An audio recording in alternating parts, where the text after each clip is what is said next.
Let's work with cones again, but let's make it a little more difficult. Remember again that the pieces are the true height, the radius, and the slant height.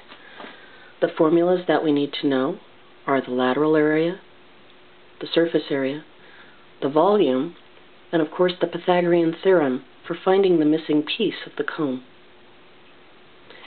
Let's begin with a cone that has a slant height of 13 yards and a radius of 5 yards.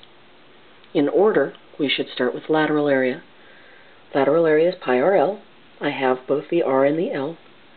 13 times 5 is 65, so the lateral area is 65 yards squared. Again, the label is yards squared because it's area. Surface area will be lateral area plus the area of the base. The base is a circle, so it's pi r squared. So surface area will be 65 pi, which we found up above, plus pi times 5 squared. 5 squared is 25, so I have 65 pi plus 25 pi for a final total surface area of 90 pi yards squared. And again, it's yards squared because it's an area. Now let's deal with volume. Remember the volume formula is 1/3 pi r squared h. Well, I have a problem. I don't know the h value, so I need to use the Pythagorean theorem. H squared plus r squared is L squared. So h squared plus 5 squared is 13 squared. So h squared plus 25 is 169. Subtract 25 from both sides, and h squared is 144. Take the square root of both sides.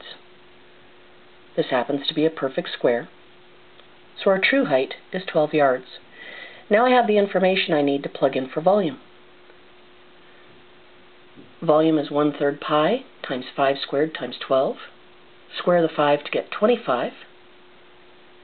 1/3 of 12 is 4, and 4 times 25 is 100.